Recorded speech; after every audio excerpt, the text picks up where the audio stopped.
اگر ایسا ہوتا تو ہم آپ کو حالت حیات میں، دیکھو ہم مطلب کیا ہے اللہ تعالیٰ، اگر ایسا ہوتا تو اللہ تعالیٰ آپ کو حالت حیات میں اور بعد موت کے دوہرا عذاب چکاتے. دوہرا مطلب کیا ہے؟ ڈبل.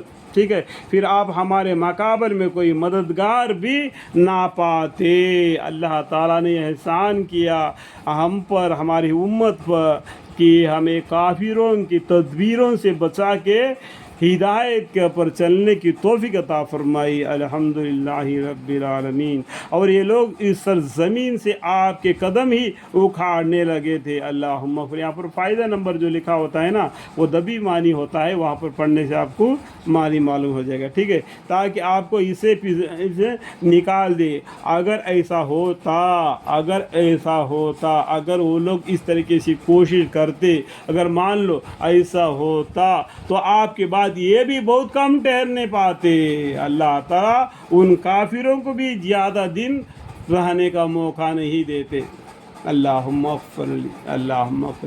جیسا کہ ان صحابوں کے باب میں ہمارا قاعدہ رہا ہے، جن کو آپ سے پہلے ہم نے رسول بنا کر بھیجا تھا، اور آپ ہماری اس قاعدے میں تغیر نہ پائیں گے. یعنی ہمارے پیغمبر سے پہلے بہت سے پیغمبران دنیا میں آئے، انہوں نے بھی دنیا میں اللہ کے طرف دعوت دی، سب کو ایک اللہ کے طرف بلائے.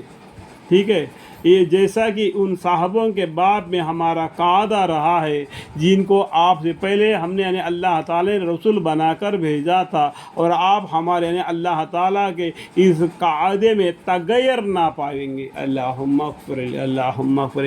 آفتاب ڈھلنے کے بعد سے رات کے اندھیرے ہونے تک نماز ادا کیا کیجیے. اس میں کیا ہوتا ہے؟ 2 نمبر فائدہ لکھا ہے، جو فجر کی نماز، ظہر کی نماز، عصر کی نماز آ جاتی ہے. ٹھیک ہے، اور صبح کی نماز بھی، بے شک صبح کی نماز فرشتوں کے حاضری ہونے کا وقت ہے. فجر کی نماز جس طریقے سے لوگ جمعہ کی نماز میں جاتے ہیں نا، اس طریقے سے لوگ اگر فجر کی نماز میں آ جاتے تو دنیا میں امن چین ہو جاتا، مسلمانوں کے بھول بھالا ہو جاتا. لیکن کیا ہے، جمعے میں دستے ہیں، پھر جمعہ میں نظر آتے ہیں. تو اسی طریقے کا اگر سبھی آدمی فجر کے نماز میں اس طریقے سے مزید بھرے گا تو اللہ تعالیٰ دنیا میں امن چین سے مسلمانوں کو زندگی عطا فرمائیں گے. اللہ کا ذمہ ہے، اللہ کا بول بھالا ہمیشہ رہے گا تو اللہ کی رحمت بھی برسے گا. اور صبح کی نماز بھی، بے شک صبح کی نماز فرشتوں کی حاضری ہونے کا وقت ہے. اور کسی قدر رات کے حصے میں اس میں تہجد پڑھا کیجیے. دیکھو رات کے حصے مطلب کیا ہے، اس میں مغرب کی نماز اور عشاء کی نماز بھی آ گئی، اور بعد میں تہجد کی نماز آ گئی. یہ 5 نمازیں فرض ہیں. تہجد کی نماز فرض نہیں، پڑھے تو ثواب ہے، نہ پڑھے تو کوئی گناہ نہیں. اگر ثواب کمانا چاہتا ہے اور دعا مانگنا اور دعا کو قبولیت چاہتا ہے، تہجد کی نماز پڑھا کیجیے اور اللہ سے دعا مانگا کیجیے. کیونکہ پورا جہان اب سو رہا ہوگا. پورا جہان نہیں، جہاں ابھی اندھیرا ہے، کئی جگہ پر اجالا بھی ہے، یہ بھی بات سمجھ لو. ٹھیک ہے، جہاں پر یہ اندھیرا ہے تو فجر کی نماز سے پہلے جو تہجد کی نماز پڑھ لے گا اور اللہ سے دعا مانگے گا، اللہ تعالیٰ اس کا دعا کو رد نہیں کریں گے. اگر دنیا میں قبول بھی نہیں کیا ہوگا تو کل قیامت کے دن تو اس کا ثواب اس کو دیں گے. الحمدللہ اللہ کے ذمہ ہے، جو کہ آپ کے لیے فرض نمازوں کے علاوہ جائز چیز ہے.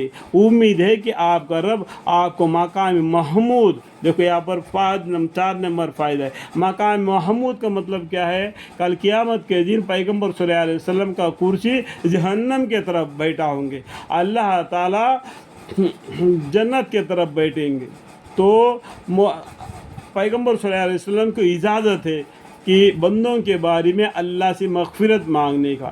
اگر ہماری امت میں سے کوئی آدمی جہنم کی طرف جا رہا ہوگا تو پیغمبر صلی اللہ علیہ وسلم اس کے ہاتھ پکڑ کے اللہ کے سامنے لے جائیں گے. یا اللہ، یہ میرا بندہ میرا کلمہ پڑھ کر زندگی گزارا، اس کے بال تک سفید ہو گئے، یہ دین اسلام کے اندر رہ گیا، بھلے دنیا میں دین سے بے راہ ہو گیا ہوگا لیکن میرا امتی ہے، اس کا وضو سے کے پانی سے اس کا نیکی یعنی جو چہرے پر چمکتا ہے اسے پہچانا جائے گا، اسے پیغمبر صلی اللہ علیہ وسلم اللہ سے شفاعت مانگیں گے۔ یہ ہے مقام محمود کا مطلب، سمجھ میں آ گیا؟ تو اس لیے اللہ سے پیغمبر صلی اللہ علیہ وسلم ہمارے بارے میں شفاعت کرنے کے لیے ہم کو پیغمبر صلی اللہ علیہ وسلم کو طور طریقہ بھی آزمانا چاہیے، اطیعوا اللہ و اطیعوا الرسول، ٹھیک ہے؟ اور آپ یوں دعا کیجئے کہ اے رب مجھ کو خوبی کے ساتھ پہنچائیو اور مجھ کو خوبی کے ساتھ لے جائیو، اور مجھ کو اپنے پاس سے ایسا غلبہ دیجئے جس کے ساتھ نصرت ہو، اللہ کی مدد ہو۔ الحمدللہ رب العالمین۔